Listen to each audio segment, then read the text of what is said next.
Olá, o meu nome é Rogério Salvador e sou professor da Escola Superior de Educação em Ciências Sociais. Hoje venho falar um pouco convosco sobre como podemos adotar um estilo de vida mais ativo no sentido de sermos mais felizes e mais saudáveis. Como sabemos, a forma como nos sentimos e como reagimos às ocorrências que vão surgindo no nosso dia-a-dia faz muita diferença no funcionamento do nosso organismo e faz com que nos sintamos, do ponto de vista emocional, psicológico, mais felizes ou menos felizes.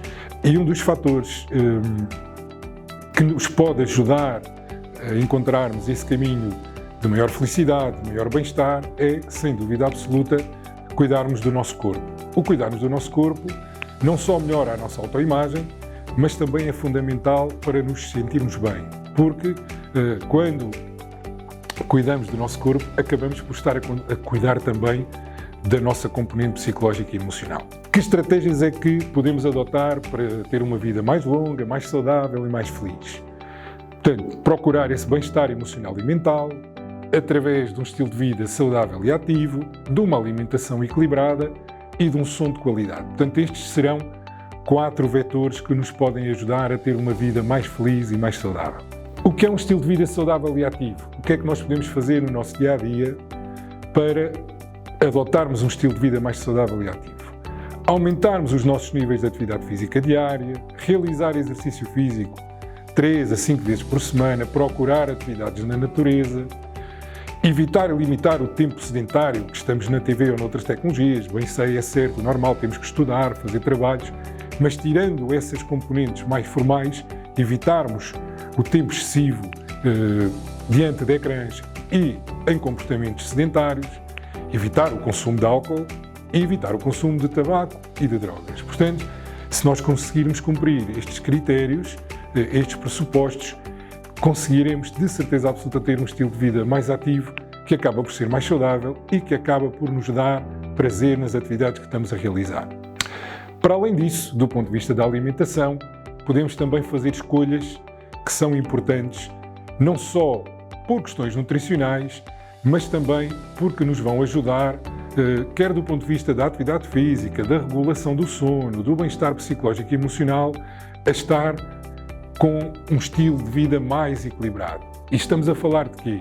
Variarmos nos nutrientes, não nos cingirmos a comer sempre as mesmas coisas, por muito que gostemos de mais disto ou daquilo, mas procurarmos essa variedade, preferir alimentos frescos e da época, os legumes, as frutas, confeccionarmos nós as próprias refeições ou com amigos, com colegas, tornar isso um processo divertido, onde vamos aprendendo a manipular e a escolher os alimentos, moderar as quantidades ingeridas e, para tal, irmos fazendo diferentes refeições ao longo do dia, no sentido de não sentirmos muita fome e acabarmos por ingerir em excesso em determinadas refeições.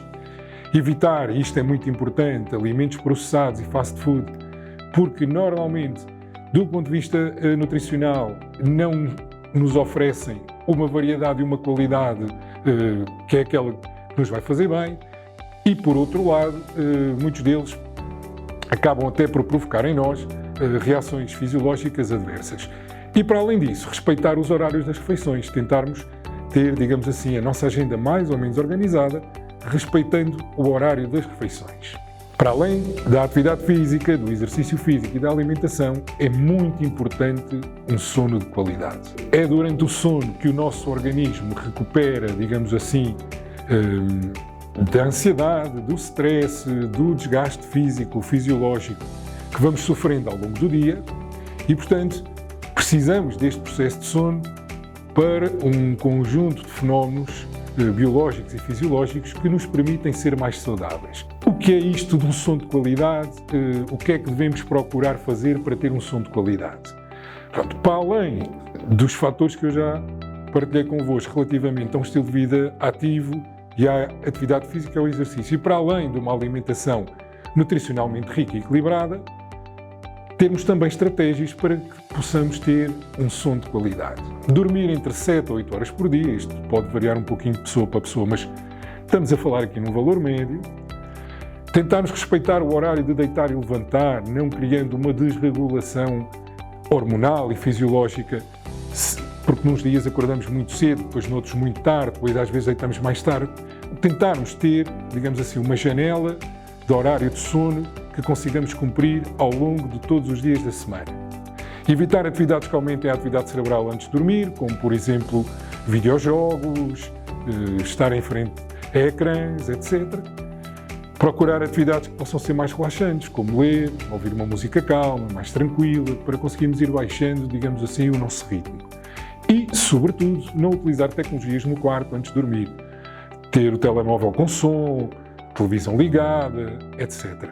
Okay? Portanto, se conseguirmos cumprir estes requisitos, estamos mais próximos de conseguir atingir um sono de qualidade.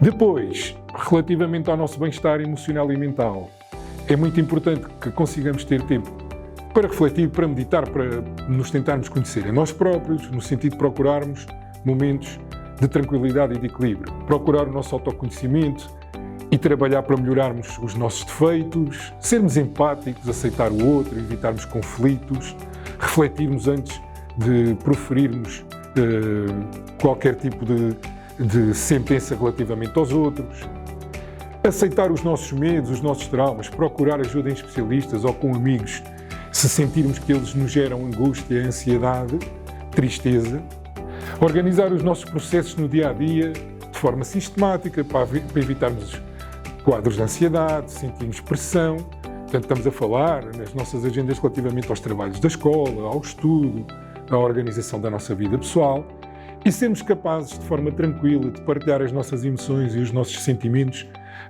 porque ao reconhecermos e ao fazermos isso com amigos, com professores, com aqueles que gostam de nós e que nos rodeiam, estamos também a ser capazes de fazer essa autoanálise e esse autoconhecimento.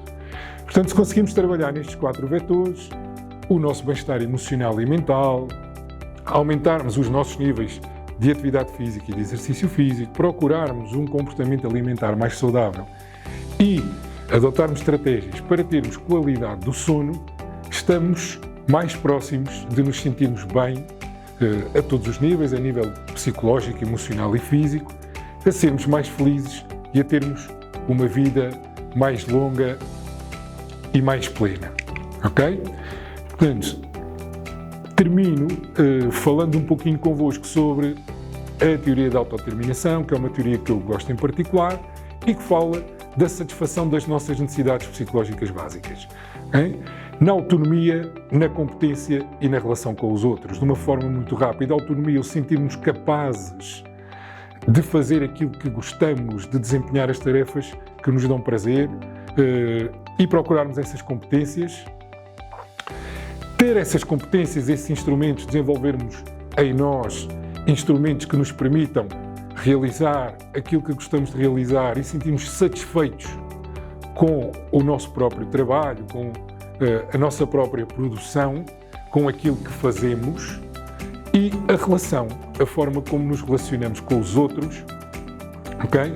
Procurar a nossa integração, uma relação equilibrada com os outros, ajudando-os a melhorar a sua autoestima, sendo empáticos e dessa forma melhorando nós próprios a nossa autoestima, o nosso bem-estar e a nossa felicidade.